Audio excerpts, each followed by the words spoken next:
Hello student, स्वागत है आप सभी का ऑनलाइन स्टडी एकेडमी में, जहां पे हम डिस्कस कर रहे हैं रोजगार और निर्माण पत्रिका का। तो आज के वीडियो में हम कवर करेंगे 12 जून से लेकर 25 जून 2023 का एडिशन। देखेंगे इन हफ्तों में क्या कुछ इंपॉर्टेंट रहा है करंट अफेयर सेक्शन में, और काफ़ी सारे इंपॉर्टेंट एमसीक्यू भी है तो उन्हें भी कवर करेंगे। तो वीडियो काफ़ी ज़्यादा इंपॉर्टेंट होगी, मेक श्योर लास्ट तक बने रहिएगा और पसंद आए तो लाइक करिएगा।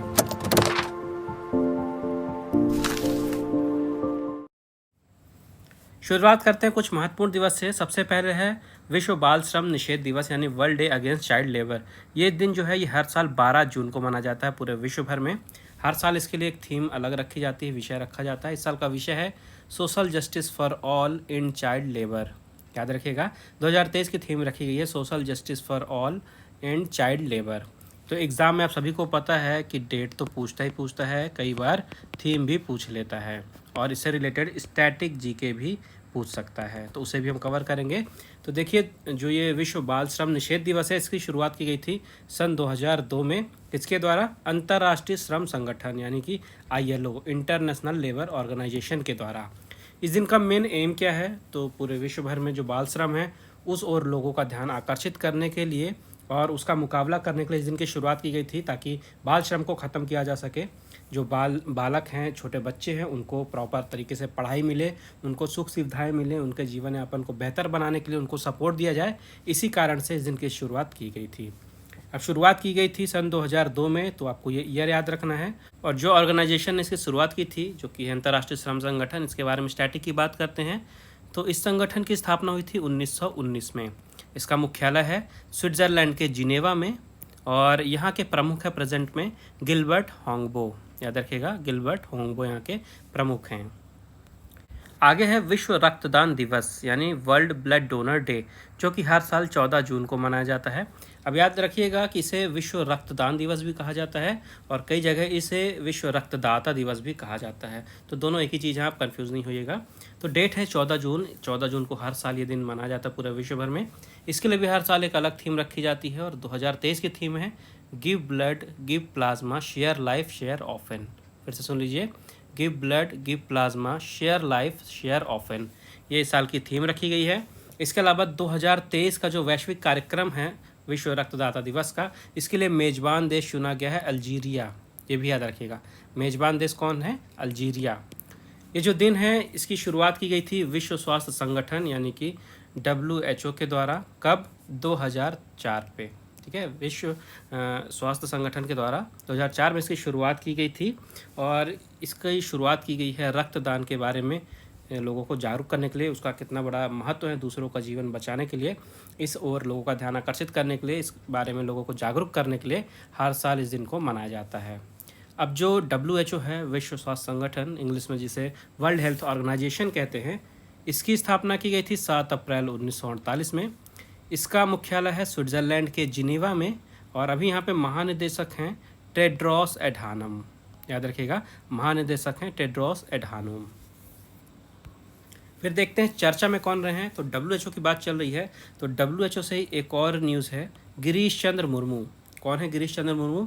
ये भारत के CAG हैं, प्रेजेंट में भारत के CAG हैं, यानी कि नियंत्रक और महालेखा परीक्षक। तो गिरीश चंद्र मुर्मू जी को 4 साल के लिए WHO के ऑडिटर के रूप में फिर से चुन लिया गया है। इनका कार्यकाल बढ़ा दिया गया है, 2027 तक कर दिया गया है। तो WHO यानी विश्व स्वास्थ्य संगठन में भारत के CAG गिरीश चंद्र मुर्मू जी 4 साल के लिए फिर से ऑडिटर के रूप में फिर से नियुक्त कर दिए गए हैं। इसके बाद है गैरेट मैडिसन। गैरेट मैडिसन ये एक पर्वतारोही हैं अमेरिका के। हाल ही में इन्होंने 3 चोटियों पे फतह की है, जो कि है एवरेस्ट, होत्से और नुत्से। एवरेस्ट, होत्से और नुत्से। तो इन तीनों चोटियों पर चढ़ने के बाद इन्हें ट्रिपल क्राउन का सम्मान दिया गया। इन्होंने ट्रिपल क्राउन हासिल किया है। तो इनका नाम आपको याद रखना है, गैरेट मैडिसन। फिर COP28 से न्यूज़ है, तो भारत की ओर से मुकेश अंबानी और सुनीता नारायण अंतर्राष्ट्रीय जलवायु सलाहकार समिति में इन्हें शामिल किया गया है। जो COP28 का अंतर्राष्ट्रीय जलवायु सलाहकार समिति है, तो भारत के रिलायंस इंडस्ट्रीज़ के प्रमुख हैं मुकेश अंबानी, इन्हें तो आप सभी जानते हैं, और पर्यावरणविद हैं सुनीता नारायण। इन दोनों को इस समिति में शामिल किया गया है। इसके बाद है प्रवीण कुमार श्रीवास्तव जी। तो भारत के नए केंद्रीय सतर्कता आयुक्त इन्हें नियुक्त किया गया है। भारत की जो राष्ट्रपति हैं द्रौपदी मुर्मू जी, इन्होंने प्रवीण कुमार श्रीवास्तव जी को नए केंद्रीय सतर्कता आयुक्त के रूप में शपथ दिलाई है। अभी हाल ही में इन्होंने जगह ली है किसकी? सुरेश एन पटेल जी की। सुरेश एन पटेल जो हैं ये 2022 में रिटायर हो गए थे। इसके बाद प्रवीण कुमार श्रीवास्तव जी कार्यवाहक के तौर पे यहाँ पे काम कर रहे थे और अभी इन्हें फुल टाइम रेगुलर केंद्रीय सतर्कता आयुक्त के रूप में नियुक्त कर दिया गया है। फिर सर्बिया से न्यूज़ है। तो सर्बिया में जो सर्बिया की राजधानी है बेलग्रेड, वहाँ पे सरकार के अगेंस्ट काफ़ी ज़्यादा प्रदर्शन हो रहे थे, काफ़ी वहाँ पे दंगे फसाद भी हुए, जिसके बाद वहाँ के जो राष्ट्रपति हैं इन्होंने इस्तीफ़ा दे दिया है। तो यहाँ के जो राष्ट्रपति हैं इनका आपको नाम याद रखना। सबसे पहले राष्ट्रपति हैं Alexander Vucic. Alexander Vucic Serbia के राष्ट्रपति हैं। सर्बिया की राजधानी है बेलग्रेड और मुद्रा क्या है? मुद्रा है सर्बियन दिनार। तो देखिए, आप जब भी किसी देश से रिलेटेड न्यूज़ पढ़ेंगे तो स्टैटिक में आपको वहाँ के प्राइम मिनिस्टर या प्रेसिडेंट जो भी हैं, इसके साथ ही कैपिटल और करेंसी, ये चीज़ें याद होनी चाहिए। फिर नाइजीरिया की न्यूज़ है। तो यहाँ पे नए राष्ट्रपति बने हैं। तो नाइजीरिया जो है ये अफ्रीका का सबसे अधिक आबादी वाला देश है, ये याद रखिएगा। नाइजीरिया अफ्रीका का सबसे अधिक आबादी वाला देश है और यहाँ पे नए राष्ट्रपति बने हैं बोला टिनुबू। बोला टिनुबू ये नाइजीरिया के नए राष्ट्रपति बने हैं। जो नाइजीरिया, यहाँ की राजधानी है अबूजा और यहाँ की मुद्रा है नायरा। तो याद रखिएगा, नए राष्ट्रपति बने हैं नाइजीरिया के बोला टिनुबू और सर्बिया के जो राष्ट्रपति थे अलेक्जेंडर वुसिक, इन्होंने अपना पद छोड़ दिया है। फिर यहाँ पे 75वां अंतर्राष्ट्रीय दिवस मनाया गया है। किस चीज़ का, ये देखते हैं। तो संयुक्त राष्ट्र शांति सैनिकों का 75वां अंतर्राष्ट्रीय दिवस मनाया गया है। संयुक्त राष्ट्र शांति सैनिकों के लिए एक अंतर्राष्ट्रीय दिवस है जो कि मनाया जाता है कब? सबसे इम्पोर्टेंट याद है, इसके डेट आपको याद रखनी है, 29 मई को। ठीक है, तो 29 मई को मनाया जाता है संयुक्त राष्ट्र शांति सैनिकों के लिए अंतर्राष्ट्रीय दिवस। तो इस साल ये 75वां अंतर्राष्ट्रीय दिवस मनाया है, जिसके उपलक्ष्य में भारतीय सेना ने यहाँ पे पुष्पांजलि अर्पित की है। जो राष्ट्रीय युद्ध स्मारक है वहाँ पे पुष्पांजलि अर्पित की है और शहीद साथियों को श्रद्धांजलि दी है। तो यहाँ से इम्पोर्टेंट आपको डेट याद रखनी है क्योंकि 75वां अंतर्राष्ट्रीय दिवस मनाया गया इस साल।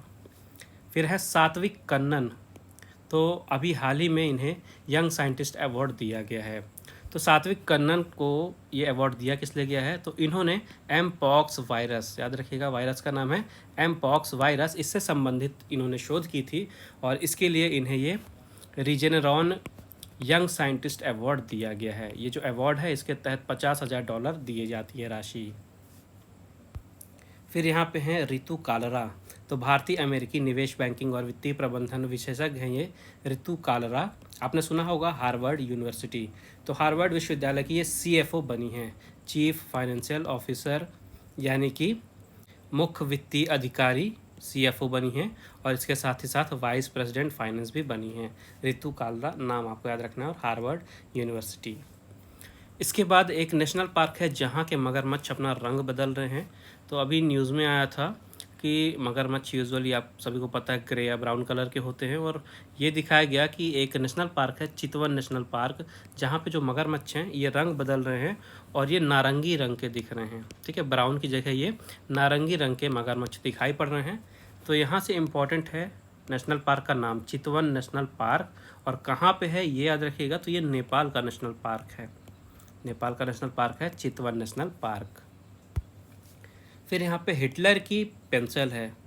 जर्मन तानाशाह एडोल्फ हिटलर, आप सभी परिचित हैं इनसे। तो इनकी एक सिल्वर प्लेटेड पेंसिल है और इसको अभी हाल ही में नीलाम किया गया, जिसमें 5,400 पाउंड यानी लगभग 5.55 लाख रुपए में ये बिकी है। इसके बाद है देव शाह। तो देव शाह ने इस साल का स्पेलिंग बी कॉम्पिटिशन जीता है। तो अमेरिका में स्क्रिप्स नेशनल स्पेलिंग बी 2023 प्रतियोगिता में ये भारतीय मूल के फ्लोरिडा के 14 वर्षीय देव शाह हैं, इन्होंने जीत दर्ज की है। इस प्रतियोगिता में इन्होंने $50,000 यानी करीबन 41.16 करोड़ रुपए जीते हैं। और किस वर्ड के चलते, किस वर्ड की स्पेलिंग के लिए इन्हें विजेता घोषित किया गया है? ये शब्द है सैमोमोफाइल। देखिए PSAMMOPHILE, ये आपको याद रखना स्पेलिंग, और शब्द है सैमोमोफाइल। फिर अमेरिका से एक न्यूज़ है, यहाँ पे एक रोबोट है और ये जो रोबोट है ये इंसानों की तरह पसीना बहाता है और इस तरह का ये विश्व का पहला रोबोट है, इसलिए इम्पॉर्टेंट है। तो ये जो रोबोट है इंसानों की तरह पसीना बहाता है और पसीने को इंग्लिश में आप सभी को पता है स्वेट कहा जाता है। तो इसी से रिलेटेड इसका नाम स्वेटी रखा गया है। इसका नाम याद रखेगा, स्वेटी इस रोबोट का नाम रखा गया है और ये इस तरह का विश्व का पहला रोबोट है। फिर है मिस वर्ल्ड प्रतियोगिता। मिस वर्ल्ड प्रतियोगिता 2023 की जो होगी ये भारत में आयोजित होगी। हाल ही में ये जानकारी दी गई है मिस वर्ल्ड ऑर्गेनाइजेशन के द्वारा, जिसमें 130 देशों की जो प्रतियोगी हैं वो भाग लेंगी। इस साल इसका ये 71st एडिशन होगा, 71वां संस्करण होगा और भारत में होगा। इसके बाद एक है स्पेस फ्लावर। स्पेस फ्लावर क्यों कहा जा रहा है, तो देखिए अमेरिकी स्पेस एजेंसी नासा, इन्होंने अभी हाल ही में इंटरनेशनल स्पेस स्टेशन पे एक खूबसूरत जीनिया फूल की तस्वीर शेयर की है। ये जो आप पिक्चर में देख रहे हैं ये फूल है, तो स्पेस में इसे उगाया गया है, इसलिए इसे कहा गया है स्पेस फ्लावर। और ये फूल कौन सा है, ये जीनिया का फूल है। फिर यहाँ पे है महाराणा प्रताप टॉय ट्रेन। तो राजस्थान में शुरू की गई है हाल ही में, सीएनजी से चलने वाली एक टॉय ट्रेन है जिसका नाम दिया गया है महाराणा प्रताप। तो राजस्थान के गुलाब बाग में कई सालों बाद इस ट्रेन की शुरुआत की गई है और इसका नाम आपको याद रखना है महाराणा प्रताप एक्सप्रेस ट्रेन। ये जो ट्रेन है इसमें 2 डिब्बे हैं और ये ट्रेन लगभग 150 यात्रियों को लेकर चल सकती है। फिर है एमआरएफ, टायर्स की कंपनी एमआरएफ क्यों चर्चा में रही है, क्योंकि भारतीय स्टॉक मार्केट का ये पहला शेयर बना है जिसकी कीमत 1 लाख के ऊपर हो चुकी है। ठीक है, स्टॉक मार्केट में भारत की पहली कंपनी है जिसकी कीमत 1 लाख रुपए की हो चुकी है और इस आंकड़े को छूने वाला ये भारत का पहला शेयर बना, इसलिए काफ़ी ज़्यादा इंपॉर्टेंट है। इसका नाम है एमआरएफ लिमिटेड, आपको याद रखना है इसका नाम। फिर यहाँ पे फिलीपींस से न्यूज़ है। तो यहाँ पे एक ज्वालामुखी है जहाँ से जहरीला धुआं निकल रहा है, जिसके बाद यहाँ पे 12,000 लोगों को सुरक्षित जगह पे भेजा गया है। तो देखिए जो ज्वालामुखी या तूफ़ान वाले अर्थक्वेक वाले क्वेश्चन होते हैं तो आपको उन इवेंट्स का नाम याद रखना है और किस कंट्री से रिलेटेड हैं याद रखना है। तो ज्वालामुखी का नाम याद रखेगा माउंट मेयोन। ज्वालामुखी का नाम है माउंट मेयोन और देश का नाम है फिलीपींस। यहाँ से बस आपको इतना याद रखना है, फिलीपींस में है ये माउंट मेयोन ज्वालामुखी। फिर यहाँ पे एक और ज्वालामुखी है जहाँ पे विस्फोट हुआ है और ये है किलोवा ज्वालामुखी। किलोवा ज्वालामुखी ये कहाँ है, ये है अमेरिका के हवाई द्वीप पे। अमेरिका के हवाई द्वीप पे है किलोवा ज्वालामुखी और हाल ही में इसमें फिर से विस्फोट हुआ है, चर्चा में बना है, तो इस कारण से इसका नाम भी आपको याद रखना है। इसके साथ ही साथ इंडोनेशिया का भी एक ज्वालामुखी है, इंडोनेशिया के जावा में है माउंट ब्रोमो ज्वालामुखी। ये ज्वालामुखी का नाम है माउंट ब्रोमो ज्वालामुखी। यहाँ पर टेंगर जनजाति एक धार्मिक उत्सव मनाते हैं, अभी रिसेंट में इन्होंने ये उत्सव मनाया है। उत्सव का नाम भी याद रखिएगा, यादन्या कनाडा। यादन्या कनाडा ये उत्सव का नाम है। कौन सी जनजाति मनाती है, टेंगर जनजाति। कौन से ज्वालामुखी पे, माउंट ब्रोमो ज्वालामुखी पे। और ये ज्वालामुखी है कहाँ, ये है इंडोनेशिया के जावा में। तो इस चीज़ों को आपको याद रखना है। फिर यहाँ पे विश्व बैंक से एक न्यूज़ है। तो विश्व बैंक ने अभी हाल ही में एक रिपोर्ट प्रकाशित की है जिसमें इस रिपोर्ट का नाम पहले आपको याद रखना है कि वैश्विक आर्थिक संभावना रिपोर्ट। क्वेश्चन रिपोर्ट से भी पूछता है कि रिपोर्ट का नाम दे देगा, जैसे वैश्विक आर्थिक संभावना रिपोर्ट कौन सी संस्था प्रकाशित करती जारी करती है, तो आंसर होगा विश्व बैंक। तो इस रिपोर्ट में विश्व बैंक ने भारतीय अर्थव्यवस्था से रिलेटेड कुछ फैक्ट दिए हैं जिसमें इन्होंने दिया है कि भारत की जो अर्थव्यवस्था है इस साल 6.3% की दर से बढ़ेगी और पूरे विश्व में सबसे तेज़ी से बढ़ेगी ये। यानी कि भारत ऐसा देश है जिसकी जो जीडीपी ग्रोथ रेट है वो सबसे ज़्यादा रहेगा पूरे विश्व भर में। याद रखिएगा कि सन 2022 में, पिछले साल, भारत का जो आर्थिक वृद्धि दर था ये 7.2% था और इस साल का एस्टिमेट दिया गया है 6.3% का। इसके अलावा ये भी याद रखिएगा कि अमेरिका के लिए जो अर्थव्यवस्था की विकास दर दी गई है ये 1.1% दी गई है और यूरोपीय संघ की विकास दर दी गई है 0.4% और जो चीन है इसका विकास दर दिया गया है 5.6%। तो सबसे ज़्यादा इम्पोर्टेंट है भारत का 2022 का याद रखेगा 7.2% था growth rate, GDP growth rate, और अभी इस साल के लिए दिया गया है 6.3% का। तो विश्व बैंक की बात हो रही है तो इससे रिलेटेड स्टैटिक भी आपको याद रखने हैं। जो विश्व बैंक है इसका मुख्यालय कहाँ पे है, वाशिंगटन डीसी में। इसकी स्थापना की गई थी जुलाई 1944 में। और सबसे ज़्यादा इम्पोर्टेंट क्वेश्चन आज के वीडियो में कोई है तो ये है, कोई भी एग्ज़ाम हो ये क्वेश्चन आने की संभावना बहुत ज़्यादा है, क्योंकि हाल ही में विश्व बैंक के नए प्रमुख बने हैं भारतवंशी अजय बंगा। तो याद रखिएगा, अजय बंगा जी विश्व बैंक के नए प्रमुख बने हैं। ऑलरेडी मैंने पिछले वीडियो में कवर कर दिया था, लेकिन आपको याद रखना है, जहाँ पर भी विश्व बैंक आएगा तो एक बार रिवाइज करते रहिएगा, तभी आपको याद रहेगा। अजय बंगा जी नए प्रमुख बने हैं विश्व बैंक के। फिर यहाँ पे विश्व बैंक से एक और न्यूज़ है। तो विश्व बैंक ने भारत का एस्टीमेट तो दिया ही इस रिपोर्ट में, इसके अलावा जो पूरे दुनिया भर का अर्थव्यवस्था है, वैश्विक अर्थव्यवस्था है, इसमें भी सुधार के संकेत दिए हैं। तो इन्होंने बताया कि 2023 में जो रियल ग्लोबल जीडीपी ग्रोथ रहेगी, यानी पूरे विश्व भर की जो जीडीपी ग्रोथ रहेगी, ये 2.1% तक पहुंच सकती है। इन्होंने अंदाज़ा लगाया है कि 2023 में जो ग्लोबल अर्थव्यवस्था है इसमें 2.1% की वृद्धि होगी। इसके अलावा 2022 में जो ग्लोबल इकोनॉमिक ग्रोथ थी ये 3.1% थी, 3.1%, और 2023 में 2.1%। इसके बाद एक और इम्पोर्टेंट क्वेश्चन है, हाल ही में भारत की राष्ट्रपति द्रौपदी मुर्मू जी को सूरीनाम का सर्वोच्च सम्मान दिया गया है। कौन सी कंट्री है? सूरीनाम। सूरीनाम का सर्वोच्च सम्मान दिया गया है। सम्मान का नाम क्या है? सम्मान का नाम है grand order of the yellow star. Grand order of the yellow star कौन से देश का सर्वोच्च नागरिक सम्मान है? सूरीनाम का। तो सूरीनाम के राष्ट्रपति हैं चंद्रिका प्रसाद संतोखी। इन्होंने अभी हाल ही में भारत के राष्ट्रपति द्रौपदी मुर्मू जी को ये सम्मान दिया है। और अब बात सूरीनाम की हुई है तो यहाँ से स्टैटिक याद रखिएगा। सूरीनाम की राजधानी है पारामेरिबो, मुद्रा है सूरीनामीज डॉलर, और राष्ट्रपति हैं चंद्रिका प्रसाद संतोखी। फिर एक और यहाँ पे MyGov इंडिया के द्वारा डेटा दिया गया है, जिसमें ये बताया गया है कि डिजिटल पेमेंट के मामले में भारत 5 देशों की लिस्ट में सबसे ऊपर पहुँच गया। 5 देश कौन से हैं? Brazil, China, Thailand, south Korea और फिर भारत। तो इन 5 देशों में भारत जो है सबसे ऊपर पहुँच गया है डिजिटल पेमेंट के मामले में। ये आंकड़े दिए गए हैं MyGov इंडिया के द्वारा, जिन्होंने बताया है कि भारत में साल 2022 में लगभग 89.5 मिलियन, याद रखिएगा 89.5 मिलियन ऑनलाइन ट्रांजैक्शन किए गए हैं। और इसके साथ ही साथ भारत डिजिटल पेमेंट को लेकर इस लिस्ट में सबसे ऊपर पहुंच गया है। इसके बाद एक और डेटा याद रखिएगा जो कि NSO के द्वारा दिया गया है, नेशनल स्टैटिस्टिकल ऑफिस, यानी कि राष्ट्रीय सांख्यिकी कार्यालय के द्वारा। तो इन्होंने डेटा दिया कि भारत का जो औद्योगिक उत्पादन है इस साल अप्रैल में 4.2% की दर से बढ़ रहा है। अप्रैल में 4.2% की दर से बढ़ रहा है। क्या बढ़ रहा है? भारत का औद्योगिक उत्पादन। इसके अलावा आंकड़ों में ये भी बताया गया कि अप्रैल 2023 में विनिर्माण क्षेत्र का जो उत्पादन है ये 4.9% बढ़ गया है। इसके अलावा इसी दौरान बिजली उत्पादन जो है इसमें भी 1.1% की गिरावट आई है। तो 3 डेटा हैं। औद्योगिक उत्पादन भारत का 4.2% बढ़ा है, विनिर्माण क्षेत्र का उत्पादन 4.9% बढ़ा है, और बिजली उत्पादन जो है इसमें 1.1% की गिरावट आई है। फिर नासा से न्यूज़ है। तो देखिए, नासा का मिशन था सूर्य के लिए। आप सभी को पता है कि सूर्य जो है इसके सतह पे ये तूफान चलता रहता है, यहाँ पे काफ़ी हवाएं चलती रहती हैं, तूफान जिसे कहा जाता है। तो इसी रहस्य का पता लगाने के लिए अमेरिकी स्पेस एजेंसी नासा ने एक प्रोब भेजा था 2018 में।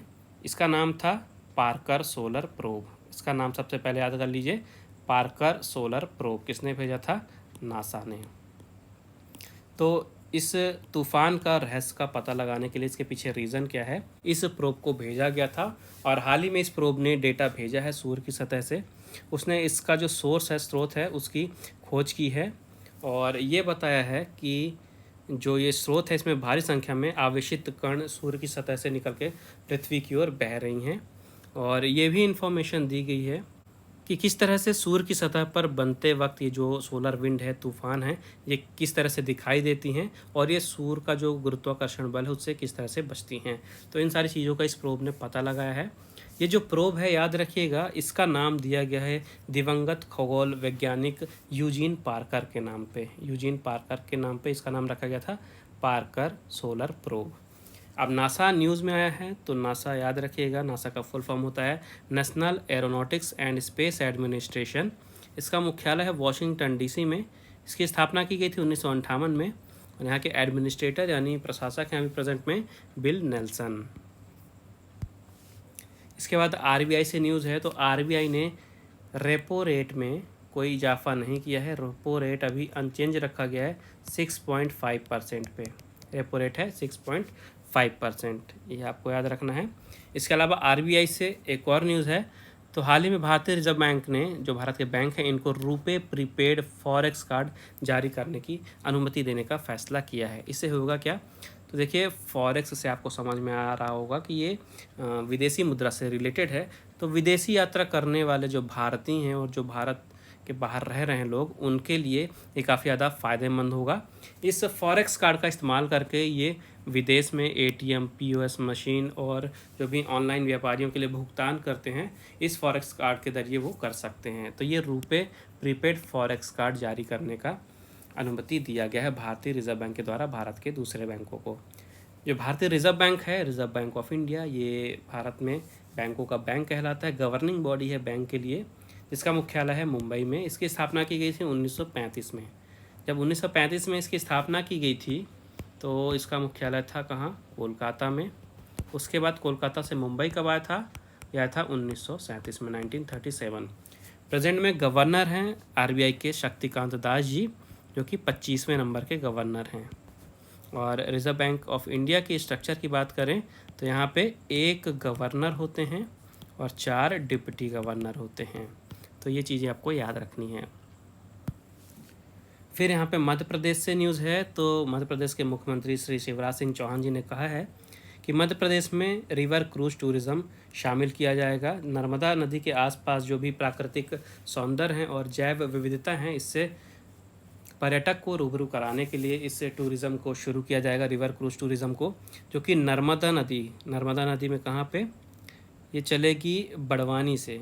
बड़वानी में नर्मदा नदी से गुजरात में जो स्टैचू ऑफ यूनिटी है, यहाँ तक एक क्रूज़ का संचालन शुरू किया जाएगा, जो लगभग 135 किलोमीटर की दूरी तय करेगा। इसके बाद मध्य प्रदेश से एक और न्यूज़ है, तो विश्व पर्यावरण दिवस के उपलक्ष्य में मुख्यमंत्री श्री शिवराज सिंह चौहान जी ने देवास के ट्रैक्टर उत्पादक हैं messrs John Deere India private limited, तो इनको अपनी ऊर्जा खपत का 27% सौर उत्पादन से बढ़ाने के लिए सामान्य उद्योग श्रेणी में 1 लाख रुपए का पुरस्कार दिया है मध्य प्रदेश के मुख्यमंत्री श्री शिवराज सिंह चौहान जी ने। अब यहाँ पे देखिए विश्व पर्यावरण दिवस के अवसर पे ये किया गया है, तो ये भी काफ़ी ज़्यादा इम्पोर्टेंट डे है। कब मनाया जाता है, तो हर साल 5 जून को मनाया जाता है वर्ल्ड इन्वायरमेंट डे, यानी विश्व पर्यावरण दिवस। फिर देखते हैं कुछ खेल समाचार, जहाँ पे है एक ग्रैंड स्लैम। देखिए आप सभी को पता है टेनिस में 4 मेजर ग्रैंड स्लैम होते हैं। कौन कौन सा, ऑस्ट्रेलियन ओपन, फ्रेंच ओपन यानी रोलैंड गैरोस जिसे कहा जाता है, इसके बाद विंबलडन और यूएस ओपन। तो अभी हाल ही में फ्रेंच ओपन इस साल का संपन्न हुआ है, जिसे जीता है सर्बिया के स्टार टेनिस खिलाड़ी नोवाक जोकोविच। अब काफ़ी ज़्यादा इंपॉर्टेंट है ये, यहाँ से क्वेश्चन आने काफ़ी ज़्यादा चांसेस है, काफ़ी ज़्यादा यहाँ पे इंफॉर्मेशन भी है। तो फ्रेंच ओपन जीता है सर्बिया के टेनिस खिलाड़ी नोवाक जोकोविच ने पुरुष एकल वर्ग में। अब सबसे ज़्यादा ग्रैंड स्लैम जीतने वाले पुरुष खिलाड़ी बन गए हैं नोवाक जोकोविच। इनका ये 23वां एकल ग्रैंड स्लैम था। इसके पहले राफेल नडाल के साथ बराबरी पे थे 22 ग्रैंड स्लैम के साथ। अब इन्होंने 23वां ग्रैंड स्लैम जीता, एकल ग्रैंड स्लैम, और ये सबसे ज़्यादा ग्रैंड स्लैम जीतने वाले खिलाड़ी बन गए हैं। टेनिस रैंकिंग में ये नंबर 1 पे आ गए हैं, फर्स्ट पोजीशन पे, यानी विश्व के टॉप के टेनिस खिलाड़ी बन गए हैं। सर्बिया के लिए टेनिस खेलते हैं, याद रखेगा। इन्होंने फाइनल में कैस्पर रूड को हराया है, और कैस्पर रूड किस देश के लिए खेलते हैं, ये खेलते हैं नॉर्वे के लिए। ये हो गई पुरुषों की बात। महिलाओं की बात करते हैं, तो महिला एकल वर्ग का खिताब जीता पोलैंड की महिला टेनिस खिलाड़ी ईगा स्वितेक ने। ईगा स्वितेक कहाँ की हैं, पोलैंड की। इन्होंने टूर्नामेंट के फाइनल में चेक गणराज्य की कैरोलिना मुचोवा को हराया है। कैरोलिना मुचोवा किस देश के लिए खेलती हैं, चेक गणराज्य के लिए। तो पुरुष वर्ग और महिला वर्ग दोनों के आपको विजेता, उनके देश का नाम, उपविजेता और उनके देश का नाम याद रखना है, और फ्रेंच ओपन से रिलेटेड ये फैक्ट्स भी याद रखने हैं जो अभी मैंने बताया आपको। इसके बाद है वर्ल्ड टेस्ट चैम्पियनशिप जो अभी हाल ही में समाप्त हुई। तो ऑस्ट्रेलिया ने भारत को हरा के इस साल का ये वर्ल्ड टेस्ट चैम्पियनशिप जीता है। ऑस्ट्रेलिया ने भारत को हरा के वर्ल्ड टेस्ट चैम्पियनशिप जीता है। और एक इम्पॉर्टेंट चीज़ ये है कि आईसीसी के सभी टूर्नामेंट जीतने वाला ऑस्ट्रेलिया इकलौता देश बन गया है। कौन कौन से टूर्नामेंट होते हैं आईसीसी के? एक हो गया वर्ल्ड कप, फिर T20 वर्ल्ड कप, फिर आईसीसी चैम्पियंस ट्रॉफी और अब ये वर्ल्ड टेस्ट चैम्पियनशिप। तो ये 4 टूर्नामेंट हैं आईसीसी के और चारों टूर्नामेंट को जीतने वाला ऑस्ट्रेलिया इकलौता देश बन गया है। ऑस्ट्रेलिया ने टोटल 9 बार आईसीसी टूर्नामेंट्स जीते हैं, जिसमें से 5 बार वनडे वर्ल्ड कप है, 1 बार T20 विश्व कप है और 2 बार चैंपियंस ट्रॉफी है और 1 बार ये अब वर्ल्ड टेस्ट चैंपियनशिप भी है। पिछले साल भी फाइनल में भारत न्यूजीलैंड से हार गया था। पिछले बार का जो वर्ल्ड टेस्ट चैंपियनशिप था ये इंडिया वर्सेस न्यूजीलैंड हुआ था, जहाँ पे न्यूजीलैंड ने इंडिया को हरा दिया था। और इस साल का फाइनल हुआ था ऑस्ट्रेलिया वर्सेस इंडिया, जहाँ पे ऑस्ट्रेलिया ने भारत को हरा के इस बार का वर्ल्ड टेस्ट चैंपियनशिप जीता है। ये फैक्ट याद रखिएगा। जो फाइनल मैच था ये कहाँ हुआ था? ये हुआ था लंदन के ओवल मैदान पे। यहाँ पे लंदन के द ओवल मैदान में ये फाइनल खेला गया था। फिर यहाँ पे अंडर-20 फुटबॉल विश्व कप है, अंडर-20 फुटबॉल वर्ल्ड कप। तो इस साल चैंपियन बना है उरुग्वे। उरुग्वे ने फाइनल में इटली को हराकर इस साल का अंडर-20 फुटबॉल विश्व कप जीत लिया है। इटली के कसारे कैसेडेई, नाम याद रखिएगा, प्लेयर हैं कसारे कैसेडेई, इटली के प्लेयर हैं। इनको गोल्डन बॉल और गोल्डन बूट का पुरस्कार दिया गया है। और फाइनल में उरुग्वे ने इटली को 1-0 से हरा के इस साल का वर्ल्ड कप जीता है। फिर है सर्बिटन ट्रॉफी। तो ब्रिटेन के टेनिस खिलाड़ी हैं एंडी मरे। एंडी मरी ने सर्बिटन ट्रॉफी अपने नाम की है। टूर्नामेंट के फाइनल में इन्होंने ऑस्ट्रिया के जूरिज रेडियोनोव को हराया है।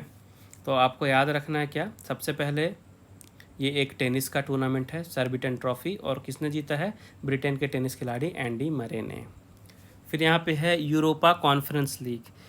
ये एक फ़ुटबॉल का क्लब लेवल का टूर्नामेंट है। तो इंग्लिश फुटबॉल क्लब है वेस्ट हैम, इन्होंने यूरोपा कॉन्फ्रेंस लीग का खिताब अपने नाम कर लिया है। इन्होंने फाइनल में इटालियन क्लब फियोरेंटीना को 2-1 से हरा के इस साल का ये कॉन्फ्रेंस लीग जीता है। फिर यहाँ पे दिव्या देशमुख हैं।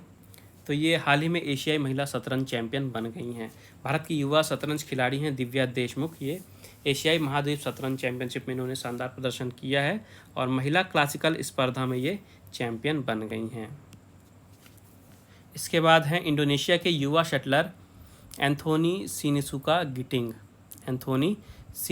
गिटिंग। तो हाल ही में इन्होंने सिंगापुर ओपन बैडमिंटन टूर्नामेंट में पुरुष एकल वर्ग में जीत हासिल की है और इस साल का ये टूर्नामेंट इन्होंने जीत लिया है। इसके बाद हैं जूनियर हॉकी टीम। तो भारत की जूनियर महिला हॉकी टीम ने यहाँ पे एक तरह से हिस्ट्री क्रिएट की है और इन्होंने पहली बार जूनियर महिला एशिया कप का जो खिताब है, टूर्नामेंट है, ये जीत लिया है। इन्होंने फाइनल में दक्षिण कोरिया को 2-1 से हराया है। तो भारत ने 2023 का जो जूनियर महिला हॉकी एशिया कप था इसमें दक्षिण कोरिया को हरा के इस साल का टूर्नामेंट जीत लिया है। फिर यहाँ पे यूएफए चैम्पियंस लीग है, यूएफए चैम्पियंस लीग, जो कि फुटबॉल का काफ़ी प्रतिष्ठित टूर्नामेंट है। तो इस साल का ये टूर्नामेंट इंग्लैंड के फुटबॉल क्लब मैनचेस्टर सिटी ने जीता है और इम्पॉर्टेंट है क्योंकि मैनचेस्टर सिटी काफ़ी जाना माना क्लब है और इन्होंने पहली बार यूएफए चैम्पियंस लीग का खिताब जीता है। ये जो चैम्पियंस लीग का फाइनल था इसमें मैनचेस्टर सिटी ने इंटर मिलान को 1-0 से हरा के इस साल का ये टूर्नामेंट जीता है। इसके बाद पुरुष जूनियर हॉकी एशिया कप है। महिला जूनियर हॉकी एशिया कप तो आपने अभी न्यूज़ में पढ़ लिया। पुरुष जूनियर हॉकी एशिया कप है तो पाकिस्तान को हराकर भारत जूनियर एशियन चैंपियन बन गया है। तो भारत की युवा हॉकी टीम ने फिर से पुरुष जूनियर हॉकी एशिया कप का ये टूर्नामेंट जीता है। ओमान में ये टूर्नामेंट खेला गया था जिसमें फाइनल में भारतीय हॉकी टीम ने पाकिस्तान को 2-1 से हरा के इस साल का टूर्नामेंट जीत लिया है। भारत ने इससे पहले 2004, 2008 और 2015 में भी इस टूर्नामेंट को जीता था और अब ये 2023 में चौथी बार इस टूर्नामेंट को जीता है भारतीय टीम ने। इसके बाद है थाईलैंड ओपन, जो कि एक बैडमिंटन का टूर्नामेंट है। तो थाईलैंड के युवा शटलर हैं कुलनावुत वितिदर्शन। कौन है? कुलनावुत वितिदर्शन। ये थाईलैंड ओपन का इन्होंने खिताब अपने नाम किया है। थाईलैंड के लिए ही ये बैडमिंटन खेलते हैं और इन्होंने पुरुष एकल वर्ग में थाईलैंड ओपन का खिताब जीता है। वहीं अगर थाईलैंड ओपन में महिला एकल वर्ग की बात करें तो इस खिताब को जीता है दक्षिण कोरिया की आन से यंग ने। आन से यंग ने इस टूर्नामेंट के फाइनल में चीन की ही बिन जियाओ को हरा के इस साल का टूर्नामेंट जीता है। और जो कुलनावुत वितिदर्शन है थाईलैंड के, इन्होंने फाइनल में हांगकांग के ली चियुक यू को हरा के इस साल का टूर्नामेंट जीता है। इसके बाद है F1 चैंपियनशिप की एक अगली रेस हुई जो कि थी स्पेनिश ग्रैंड प्रिक्स रेस। तो 2023 की इस ग्रैंड प्रिक्स रेस में विजेता बने हैं मैक्स वर्स्टैपेन। नीदरलैंड के रेसर हैं ये मैक्स वर्स्टैपेन। इन्होंने 2023 का स्पेनिश ग्रैंड प्रिक्स जीता है। नीदरलैंड इनकी कंट्री का नाम याद रखना है और कई बार पूछ चुका है कि किस टीम के लिए रेस करते हैं। तो ये रेसिंग करते हैं रेडबुल के लिए, ये भी याद रखिएगा। मैक्स वर्स्टैपेन नीदरलैंड के हैं, रेडबुल के लिए रेसिंग करते हैं और इन्होंने 2023 का Spanish grand prix F1 championship का रेस जीता है। फिर है यूएफा यूरोपा लीग। ये भी एक काफ़ी प्रसिद्ध जाना माना टूर्नामेंट है फुटबॉल का। तो स्पेनिश फुटबॉल क्लब सेविला ने यूएफा यूरोपा लीग का खिताब जीता है। इन्होंने 7वीं बार इस टूर्नामेंट को जीता है। टूर्नामेंट के फाइनल में इन्होंने इटालियन क्लब रोमा को पेनाल्टी शूटआउट में 4-1 से हराकर इस साल का यूएफा यूरोपा लीग जीता है। तो याद रखिएगा किस टीम ने जीता है? सेविला ने। फिर यहाँ पे एक फुटबॉल के लेजेंडरी प्लेयर हैं, एसी मिलान के लिए खेलने वाले स्वीडन के स्टार खिलाड़ी हैं ज़्लाटन इब्राहिमोविक।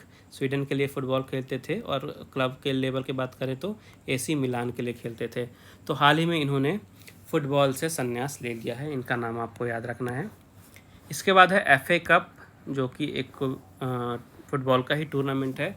तो इस साल का जो टूर्नामेंट है इसे मैनचेस्टर सिटी ने जीता है। 7वीं बार इन्होंने FA कप को जीता है मैनचेस्टर सिटी ने। इन्होंने फाइनल मुकाबले में मैनचेस्टर यूनाइटेड को हराया है, कंफ्यूज नहीं होइएगा। मैनचेस्टर सिटी ने फाइनल में मैनचेस्टर यूनाइटेड को 2-1 से हरा के इस टूर्नामेंट को जीता है, FA कप को। फिर यहाँ पे फ्रांस के अनुभवी फुटबॉलर हैं जिनका नाम है करीम बेंजेमा। तो स्पेनिश क्लब के लिए खेलते थे, रियल मैड्रिड के लिए, और इन्होंने हाल ही में अनाउंसमेंट किया है कि इस टूर्नामेंट से ये अलग हो रहे हैं। रियल मैड्रिड के लिए अब ये नहीं खेलेंगे। नेक्स्ट जिस भी क्लब के लिए साइन अप करेंगे उससे अपडेट जो भी आएगी नेक्स्ट वीडियो में कवर कर लेंगे, लेकिन इस रियल मैड्रिड के लिए अब ये नहीं खेलेंगे करीम बेंजेमा, ये आपको अभी के लिए याद रखना है। फिर यहाँ पे भारतीय निशानेबाज हैं गौतमी भनोट और अभिनव शाह। इन दोनों की जोड़ी ने जर्मनी में आयोजित ISSF जूनियर निशानेबाजी विश्व कप में शानदार प्रदर्शन करते हुए स्वर्ण पदक जीता है। गौतमी और अनुभव की जो जोड़ी है, इन्होंने विश्व कप में 10 मीटर एयर राइफल मिश्रित टीम स्पर्धा में स्वर्ण पदक जीता है। तो इन दोनों का आपको नाम याद रखना है। फिर यहाँ पे एक स्पेशल समर ओलंपिक है जो कि 17 से लेकर 25 जून तक कहाँ पे होगा? जर्मनी की राजधानी जो है बर्लिन, वहाँ पे। तो इस ओलंपिक से रिलेटेड आपको याद रखना कि हो कहाँ पे रहा है, बर्लिन में सबसे पहले तो ये। और इस स्पेशल ओलंपिक में 198 खिलाड़ियों सहित 255 सदस्यीय भारतीय दल हिस्सा लेने वाला है, जिसकी तैयारियां जवाहरलाल नेहरू स्टेडियम नई दिल्ली में की जा रही थी। इसके बाद यहाँ पे गोला फेंक से न्यूज़ है। तो सिद्धार्थ चौधरी जो हैं ये अंडर 20 एथलेटिक्स में इन्होंने स्वर्ण पदक जीता है। गोला फेंक खिलाड़ी हैं सिद्धार्थ चौधरी। इन्होंने एशियाई अंडर 20 एथलेटिक्स चैंपियनशिप में स्वर्ण पदक जीता है। इन्होंने स्पर्धा में 19.52 मीटर का थ्रो किया और इसके साथ ही इन्होंने पहला स्थान हासिल किया, जिसके बाद इन्हें स्वर्ण पदक दिया गया है। और भारत ने इस प्रतियोगिता में कुल 6 स्वर्ण जीते, 7 रजत और 6 कांस्य, टोटल इन्होंने 19 मेडल जीते हैं भारत ने इस प्रतियोगिता में। आगे मूव करते हैं कुछ इंपॉर्टेंट MCQ की तरफ। सबसे पहले है सामान्य ज्ञान खेल के क्वेश्चन। पहला क्वेश्चन है, वर्ष 2020 में किस खिलाड़ी ने BWF वर्ल्ड टूर फाइनल्स में पुरुष एकल का खिताब जीता है? तो ये जीते थे एंडर्स एंटरसन। फिर है, वर्ष 2022 में किस देश ने बिली जीन किंग का खिताब जीता है? तो ये जीता था स्विट्ज़रलैंड की टीम ने। फिर है अमन सहरावत, ये किस खेल में भारत का प्रतिनिधित्व करते हैं? तो ये प्रतिनिधित्व करते हैं कुश्ती में। नेक्स्ट है CK नायडू ट्रॉफी, ये किस खेल से संबंधित प्रतियोगिता है? तो ये संबंधित है क्रिकेट से। नेक्स्ट है ICC ने अप्रैल 2023 के लिए किस खिलाड़ी को प्लेयर ऑफ द मंथ चुना है? ऑलरेडी हमने कवर किया था रिसेंट वीडियोज़ में। तो ये चुने गए थे पाकिस्तान के फ़खर जमान। अगला क्वेश्चन है रॉबर्ट लेवेंडोस्की, ये किस देश के दिग्गज फुटबॉलर हैं? तो ये फुटबॉल खेलते हैं पोलैंड के लिए। फिर अब वर्ष 2022 में ऑस्ट्रेलियन ओपन में पुरुष वर्ग के विजेता कौन बने थे? विजेता थे राफेल नाडाल। नेक्स्ट है नीरज चोपड़ा ने टोक्यो ओलंपिक 2020 में किस खेल में स्वर्ण पदक जीता है? तो ये क्वेश्चन तो आपको हर हालत में याद होना चाहिए। इन्होंने भाला फेंक में टोक्यो ओलंपिक 2020 में स्वर्ण पदक जीता था। फिर अब वर्ष 2022 में वर्ल्ड एक्वाटिक्स चैंपियनशिप, ये किस देश में आयोजित की गई थी? ये आपको बताना है। तो ये प्रतियोगिता आयोजित की गई थी हंगरी में। नेक्स्ट था साइना नेहवाल ने किस वर्ष ओलंपिक खेलों में बैडमिंटन में महिला वर्ग में कांस्य पदक जीता है? तो ये वर्ष कौन सा था? ये वर्ष था 2012 का। अगला क्वेश्चन है T20 अंतर्राष्ट्रीय क्रिकेट में शतक बनाने वाले पहले बल्लेबाज कौन हैं? तो पहले बल्लेबाज हैं क्रिस गेल। नेक्स्ट है इस वर्ष किस खिलाड़ी ने बोस्टन मैराथन रेस जीती है? तो ये रेस जीती है इवांस चैवेट ने। फिर अब वर्ष 2021 में किस देश ने हॉकी एशियन चैंपियंस ट्रॉफी जीती है? तो ये जीता है दक्षिण कोरिया की टीम ने। फिर है इस वर्ष अगस्ता मास्टर्स गोल्फ टूर्नामेंट किस खिलाड़ी ने जीता है? तो ये टूर्नामेंट जीता है इस साल जॉन राहम ने। फिर है डायमंड लीग प्रतियोगिता किस खेल से संबंधित है? संबंधित है एथलेटिक्स से। नेक्स्ट है टोक्यो ओलंपिक 2020 में किस देश ने पुरुष हॉकी का स्वर्ण पदक जीता है? इंपॉर्टेंट क्वेश्चन है। ये जीता है बेल्जियम ने। फिर इनमें से किस खिलाड़ी को हाल ही में MCC की मानद सदस्यता नहीं मिली है? 4 ऑप्शन है, महेंद्र सिंह धोनी, युवराज सिंह, ईशांत शर्मा, सुरेश रैना। तो MCC की मानद सदस्यता किसे नहीं मिली आपको बताना है। तो ईशांत शर्मा को नहीं मिली है, ताकि जो 3 नाम है इन्हें दिया गया इस साल सदस्यता। फिर किस खिलाड़ी ने विंबलडन में सबसे ज़्यादा बार पुरुष एकल वर्ग का खिताब जीता है? तो सबसे ज़्यादा बार जीते हैं रोजर फेडरर। फिर है वॉकर कप का संबंध किस खेल से है? वॉकर कप किससे रिलेटेड है? तो ये एक गोल्फ का टूर्नामेंट है। नेक्स्ट है एंडी मरे ने किस वर्ष टेनिस में रोम मास्टर्स टूर्नामेंट जीता था? तो इन्होंने जीता था 2016 में। फिर है जर्मनी ने कितनी बार यूरो कप फुटबॉल टूर्नामेंट जीता है? तो जर्मनी ने टोटल 3 बार यूरो कप का फुटबॉल टूर्नामेंट जीता है। नेक्स्ट है इनमें से किस देश ने अब तक एशियाई खेल आयोजित नहीं हुए हैं? कौन सा ऐसा देश ऑप्शन में जहाँ पे अभी तक एशियन गेम यानी कि एशियाई गेम नहीं हुए हैं? तो अभी तक सऊदी अरब में एशियन गेम नहीं हुए हैं। फिर हाल ही में जारी फीफा रैंकिंग में इनमें से कौन सा देश पहले स्थान पे है? तो फीफा रैंकिंग में पहले स्थान में है प्रेजेंट में अर्जेंटीना। इन्होंने इस साल का विश्व कप भी जीता है, याद रखिएगा। फिर है द्रोणावली हरिका, ये किस खेल में भारत का प्रतिनिधित्व करती हैं? तो ये प्रतिनिधित्व करती हैं शतरंज में। लास्ट क्वेश्चन है इलिना रिबाकीना, ये किस देश की दिग्गज महिला टेनिस खिलाड़ी हैं? सबसे पहले याद रखिएगा ये टेनिस खिलाड़ी हैं। और किस देश के लिए टेनिस खेलते हैं आपको ये बताना है। तो ये टेनिस खेलती हैं कजाकिस्तान के लिए। नेक्स्ट यहाँ पे पर्यावरण अध्ययन से रिलेटेड क्वेश्चन है, इन्हें भी देखते हैं। तो एक पारितंत्र में मानव क्या है? मानव है सर्वहारी। फिर आपको बताना है कि नीचे जो गैस है इनमें से कौन सी नोबल गैस वायुमंडल में नहीं पाई जाती है? तो रेडॉन वायुमंडल में नहीं पाई जाती है। नेक्स्ट है किसी परितंत्र के जैविक घटकों में कौन सा उत्पादक घटक है? तो इसका आंसर है वृक्ष। फिर है भूप्रॉपर्टी का सर्वाधिक मात्रा में पाया जाने वाला तत्व कौन सा है? तो सबसे ज़्यादा पाया जाने वाला तत्व है ऑक्सीजन। फिर है जैविक, भौतिक और रासायनिक प्रकृति में अवांछनीय परिवर्तन उत्पन्न करने वाले तत्व जो होते हैं उन्हें क्या कहा जाता है? उन्हें कहा जाता है प्रदूषक। नेक्स्ट है पर्यावरण संरक्षण अधिनियम के अंतर्गत किन तंत्रों की गुणवत्ता एवं सुरक्षा को समाहित किया गया है? तो वायु, जल और मृदा, इन तीनों ही तत्वों की सुरक्षा को समाहित किया गया है। फिर अब पृथ्वी पर सौर विकिरण प्राप्त किनके रूप में होता है? तो विद्युत चुंबकीय लघु तरंगों के रूप में पृथ्वी पे सौर विकिरण प्राप्त होता है। नेक्स्ट है निम्न में से कौन सा पर्यावरण कार्यकर्ता चिपको आंदोलन से संबंधित है? तो ये हैं सुंदरलाल बहुगुणा। नेक्स्ट है, निम्न में से किसे भविष्य का ईंधन कहा जाता है? तो ये हाइड्रोजन। वन के पारिस्थितिक तंत्र में कवक को किस समूह में सम्मिलित किया जाता है? तो कवक को अपघटक के समूह में सम्मिलित किया गया है। नेक्स्ट है, निम्न में से कौन सा कृत्रिम पारिस्थितिक तंत्र का उदाहरण है? तो यह है खेत। नेक्स्ट है, निम्न में से किन्हें जीव भार में सम्मिलित किया जाता है? तो समस्त जीवों को ही जीव भार में सम्मिलित किया जाता है। नेक्स्ट है, किस गैस को दम घोटू गैस की संज्ञा दी जाती है? तो यह है कार्बन मोनोऑक्साइड। फिर आपको बताना, भोपाल गैस त्रासदी कब हुई थी? ये हुई थी 1984 में। नेक्स्ट है, ओजोन को नापने की इकाई क्या है? तो ये इकाई है डोप्सन। फिर है, सासाकावा पुरस्कार किस क्षेत्र में दिया जाता है? तो पर्यावरण सुरक्षा एवं प्रबंधन आपदा जोखिम न्यूनीकरण, इस क्षेत्र में दिया जाता है सासाकावा पुरस्कार। फिर नेक्स्ट है, टाइगर टास्क फोर्स, इसकी स्थापना कब की गई थी? इसकी स्थापना हुई थी 2005 में। फिर आपको बताना, 4 ऑप्शन दिए गए हैं, तो भारत का 52वां टाइगर रिजर्व कौन सा है? तो इनमें से जो रामगढ़ विषधारी टाइगर रिजर्व है, ये भारत का 52वां टाइगर रिजर्व है। फिर नेक्स्ट है, जीवाश्म यानी फॉसिल्स राष्ट्रीय पार्क कहाँ है? तो यह है मध्य प्रदेश में। नेक्स्ट है, किस प्रदूषण की जांच हेतु जैविक ऑक्सीजन मांग यानी BOD की मात्रा मापी जाती है? तो ये किया जाता है यूज जल प्रदूषण में। नेक्स्ट है, महासागरीय प्रवाल भित्तियों के विरंजन का प्रमुख कारण क्या है? तो इसका मेन रीज़न है ग्लोबल वार्मिंग। फिर लाइकेंस किस प्रदूषण के सबसे अच्छे सूचक होते हैं? तो ये सबसे अच्छे सूचक होते हैं वायु प्रदूषण के। फिर प्रतिवर्ष किस तिथि को विश्व आर्द्र भूमि दिवस मनाया जाता है? तो हर साल 2 फरवरी को मनाया जाता है विश्व आर्द्र भूमि दिवस। फिर मैती आंदोलन का संबंध किस क्षेत्र से था? तो मैती आंदोलन संबंधित है उत्तराखंड से।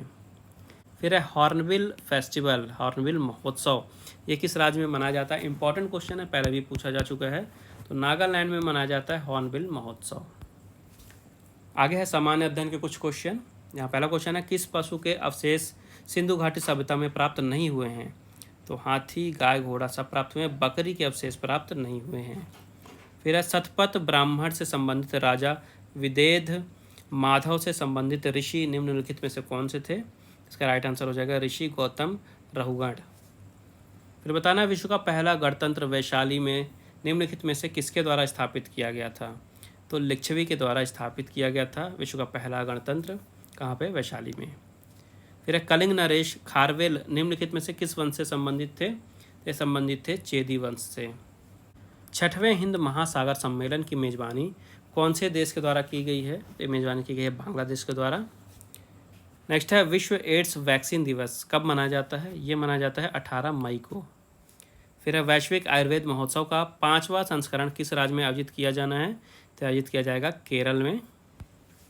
फिर है, विश्व बैंक के नवनिर्वाचित अध्यक्ष कौन हैं? तो ये हैं अजय बंगा। अभी रिसेंट में मैंने आपको बताया, देखिए क्वेश्चन यहाँ पे है भी, तो ऑलरेडी आपको बता चुका हूँ, काफ़ी ज़्यादा इंपॉर्टेंट है आपको विश्व बैंक के अध्यक्ष का नाम और उससे रिलेटेड जो भी फैक्ट हैं याद रखने हैं। फिर है, गिल्ड एज्ड बाजार, ये किससे संबंधित है? ये संबंधित है सरकारी प्रतिभूतियों से। फिर है, नियाग्रा जलप्रपात, ये किन 2 झीलों के बीच में है, किन 2 झीलों के मध्य में है? तो ईरी और ओंटेरियो, याद रखिएगा, ईरी और ओंटेरियो के बीच में है नियाग्रा जलप्रपात। फिर है, हम्पटन टोटा बंदरगाह, ये कहाँ पे है? तो ये है श्रीलंका में। फिर है, मॉड्यूलेटर डीमॉड्यूलेटर का सामान्य नाम क्या है? तो इसे कहा जाता है मॉडेम, जो आप इंटरनेट के लिए यूज़ करते हैं, यह है मॉड्यूलेटर डीमॉड्यूलेटर। फिर है, आदि शंकराचार्य का जन्म कहाँ हुआ था? इनका जन्म हुआ था कालडी में। प्रसिद्ध चित्रकार राजा रवि वर्मा निम्नलिखित में से किस रियासत से जुड़े थे? तो ये जुड़े थे त्रावणकोर से। फिर है, अमृता शेरगिल का जन्म स्थान कहाँ पे है? तो इनका जन्म हुआ था हंगरी में। एक अंतरिक्ष यात्री को अंतरिक्ष में आकाश कैसा दिखाई देगा? तो उसे अंतरिक्ष में आकाश जो है काले रंग का दिखाई देगा। फिर कंप्यूटर में बिल्ट परमानेंट मेमोरी को क्या कहते हैं? इसे कहा जाता है रीड ऑनली मेमोरी, रोम। फिर COP28 का आयोजन निम्नलिखित में से कहाँ किया जाएगा? ये किया जाएगा दुबई में। कंप्यूटर में विंडो किस टाइप का होता है, किस चीज़ का एक प्रकार है? तो ऑपरेटिंग सिस्टम होता है विंडो, यानी OS का एक प्रकार है विंडो। फिर है, रानी त्रिशला किसकी माँ थी? तो ये माँ थी महावीर की। नेक्स्ट है सतपुड़ा श्रेणी की सबसे ऊंची चोटी कौन सी है? सतपुड़ा श्रेणी की सबसे ऊंची चोटी है धूपगढ़। फिर है मानव शरीर में विटामिन ए कहाँ भंडारित होता है? तो ये भंडारित होता है यकृत में। नेक्स्ट है रेटिना पर नेत्र द्वारा निर्मित प्रतिबिंब कैसा होता है? तो ये जो प्रतिबिंब है ये वास्तविक, उल्टा और छोटा होता है। फिर इनमें से कौन सा पिडमोंट पठार का एक उदाहरण है? तो उदाहरण है ये मालवा पठार। फिर भारत में कितने राज्यों की सीमा भूटान से लगती है? तो भारत के 4 राज्यों की सीमा भूटान से लगती है। फिर है पगलाडिया बांध, ये परियोजना किस राज्य में है? तो यह है असम में। नेक्स्ट है तानसेन संगीत समारोह कहाँ माना जाता है? यह माना जाता है ग्वालियर में। फिर है भगवान शिव का मंदिर ओमकारेश्वर कहाँ है? यह है खंडवा में। फिर आपको बताना है मध्य प्रदेश का क्षेत्रफल कितना है? मध्य प्रदेश का क्षेत्रफल है 308 लाख हेक्टेयर। फिर मध्य प्रदेश में कितनी बार राष्ट्रपति शासन लग चुका है? मध्य प्रदेश में टोटल 3 बार राष्ट्रपति शासन लगा है। फिर सरदारपुर वन्यजीव अभ्यारण्य, ये मध्य प्रदेश में कहाँ पे है? तो मध्य प्रदेश के धार जिले में है ये। आगे सामान्य ज्ञान के क्वेश्चन है, इन्हें भी देख लेते हैं जल्दी से। पहला क्वेश्चन है तालचेर उपक्रम किस चट्टान समूह का भाग है? तो ये भाग है गोंडवाना क्रम का। फिर है लोकरंग उत्सव का आयोजन कहाँ किया जाता है? इसका आयोजन किया जाता है भोपाल में। फिर है प्रवर सेन किस वंश का शासक था? तो ये था वाकाटक वंश का प्रशासक। फिर है क्षिप्रा नदी, इसका उद्गम स्थल कौन सा है? तो इसका उद्गम स्थल है काकरी बरड़ी पहाड़ी, जो कि इंदौर में है। फिर है आपको बताना है कि कौन सी जो 4 ऑप्शन में से नदी है ये नर्मदा नदी की सहायक नदी नहीं है। तो धसान जो है ये नर्मदा की सहायक नदी नहीं है। नेक्स्ट है मध्य प्रदेश में ग्रीष्म ऋतु को अन्य किस नाम से जाना जाता है? तो ग्रीष्म ऋतु को यूनाला के नाम से जाना जाता है मध्य प्रदेश में। नेक्स्ट है मध्य प्रदेश में किस स्थान पर जलोढ़ मृदा मुख्यतः पाई जाती है? तो उत्तरी मध्य प्रदेश में जलोढ़ मृदा पाई जाती है। फिर है मध्य प्रदेश गेहूं अनुसंधान केंद्र कहाँ है? तो है होशंगाबाद में। फिर है गार्गी संहिता, ये किसकी रचना थी? ये रचना थी कात्यायन की। नेक्स्ट है 16 महाजनपदों में से एक मत्स्य जनपद की राजधानी कौन सी थी? राजधानी थी विराटनगर। फिर बताना है निम्न में से कौन पुष्यमित्र शुंग का उत्तराधिकारी था? उत्तराधिकारी था अग्निमित्र। फिर है महाविभाषा शास्त्र की रचना किसने की थी? तो ये रचना की गई थी वासुमित्र के द्वारा। फिर है सयद वंश की स्थापना किसके द्वारा की गई थी? तो इसकी स्थापना की गई थी खिज्र खां के द्वारा। फिर है भारतीय संविधान में सामाजिक, आर्थिक एवं राजनीतिक न्याय के तत्वों को किस स्रोत से ग्रहण किया गया है? तो ये ग्रहण किए गए हैं रूसी क्रांति से। फिर है सेतुबंध नामक प्रसिद्ध ग्रंथ की रचना किसके द्वारा की गई है? तो ये रचना की गई थी प्रवर सेन द्वितीय के द्वारा। फिर वर्ष 2011 की जनगणना के अनुसार अनुसूचित जनजातियों एवं अनुसूचित जनजातियों दोनों की संयुक्त जनसंख्या का सबसे अधिक अनुपात किस जिले में है? तो यह है अलीराजपुर में। फिर निम्नलिखित में से कौन सी शाखा सामवेद से संबंधित नहीं है? तो वाशकाल, ये जो शाखा है ये सामवेद से संबंधित नहीं है। आगे है आयुर्वेद सर्वस्व के रचयिता कौन है? ये रचयिता है राजा भोज। नेक्स्ट है कोणार्क के सूर्य मंदिर का निर्माण किसने करवाया था? ये निर्माण कराया गया था नरसिंह देव वर्मन के द्वारा। फिर है मोहम्मद बिन कासिम के आक्रमण के दौरान सिंध का शासक कौन था? उस समय शासक था दाहिर। फिर है पूर्व से पश्चिम की ओर परिक्रमा लगाने वाले ग्रह कौन से हैं? तो यह हैं शुक्र और अरुण। फिर है निम्न में से किस देश से होकर मकर एवं विषुवत रेखा गुजरती है? तो ये देश है ब्राजील। फिर रेडियो तरंगों को परावर्तित करने वाला मंडल कौन है? तो यह है आयन मंडल। फिर संविधान के भाग 4 का में वर्णित मौलिक कर्तव्यों की संख्या कितनी है? तो टोटल 11 हैं। फिर कौन सा अनुच्छेद आपातकाल प्रावधान के अंतर्गत अनुच्छेद 19 के अंतर्गत प्रदत्त अधिकारों के निलंबन से संबंधित है? तो ये अनुच्छेद है 358। फिर प्राक्कलन समिति में सदस्यों की कुल संख्या कितनी होनी चाहिए? तो कुल सदस्यों की संख्या प्राक्कलन समिति में 30 होनी चाहिए। फिर प्राक्कलन समिति में किसके सदस्य शामिल किए जाते हैं? तो इसमें सिर्फ लोकसभा के सदस्य शामिल किए जाते हैं। फिर संसद द्वारा राष्ट्रपति पर महाभियोग लगाने के आशय की लिखित सूचना उसे कितने दिन पहले देनी होती है? तो ये सूचना दी जाती है 14 दिन के, ठीक है, 14 दिन के पहले ये सूचना देनी होती है। आगे देखते हैं कुछ स्मृति शेष, जहाँ पे दुनिया पे सबसे लंबी नाक वाले शख्स हैं, जिनका नाम है मेहमत ओज्यूरिक। मेहमत ओज्यूरिक, इनकी नाक की लंबाई थी 8.8 सेंटीमीटर। ये दुनिया की सबसे लंबे नाक वाले व्यक्ति थे। हाल ही में 75 वर्ष की आयु में इनका निधन हो गया है। इसके बाद हैं हिंदी और मराठी सिनेमा की प्रख्यात अभिनेत्री सुलोचना लाटकर। सुलोचना लाटकर, हाल ही में 94 वर्ष की आयु में इनका भी निधन हो गया है। इसके बाद हैं बॉलीवुड के डायरेक्टर, एक्टर और थिएटर आर्टिस्ट आमिर रजा हुसैन। आमिर रजा हुसैन, हाल ही में 66 वर्ष की आयु में इनका निधन हो गया है। और महाभारत तो आप सभी ने देखा होगा। महाभारत में जिन्होंने शकुनी का रोल प्ले किया था, इनका नाम था गूफी पेंटल। गूफी पेंटल, तो हाल ही में 78 वर्ष की आयु में इनका भी निधन हो गया है। तो आज के अंक में बस इतना ही। आई होप आपको वीडियो पसंद आई होगी। अगर आपको वीडियो यूज़फुल लगे तो प्लीज़ वीडियो को लाइक ज़रूर करिएगा, ज़्यादा से ज़्यादा शेयर कीजिए अपने दोस्तों के साथ। और अगर आपने अभी तक चैनल को सब्सक्राइब नहीं किया है तो सब्सक्राइब करके बेल आइकन दबा दीजिए, ताकि जैसे ही अगला अंक प्रकाशित हो उसकी वीडियो है तो आपको नोटिफिकेशन आ जाए। इसके अलावा चैनल पे प्रतियोगिता दर्पण जुलाई 2023 का भी वीडियो अवेलेबल है। फर्स्ट पार्ट आ चुका है, तो मेक श्योर उसे भी ज़रूर चेकआउट करिएगा। प्रतियोगिता दर्पण एक ऐसी मैगजीन है जो कि हर एक एग्ज़ाम के लिए काफ़ी ज़्यादा इंपॉर्टेंट होती है। तो अभी फर्स्ट पार्ट आया है करंट अफेयर का, उसे ज़रूर देखिएगा। इसके अलावा आप टेलीग्राम चैनल पे भी ज्वाइन कर सकते हैं ऑनलाइन स्टडी एकेडमी को, जहाँ पे आपको हर एक न्यूज़पेपर मैगजीन की PDF मिल जाएगी। रोजगार और निर्माण की भी PDF आपको वहीं से मिलेगी। इसके अलावा daily current affair, vocab, GK, सब कुछ वहीं पे है। जॉब अलर्ट्स वगैरह सब कुछ वहाँ पे मिल जाएगा। उसकी लिंक आपको इस वीडियो में मिल जाएगी, वहाँ से आप ज्वाइन कर सकते हैं। बाकी मिलते हैं अगले अंक के प्रकाशन और नेक्स्ट वीडियो में। तब तक के लिए take care and thank you guys.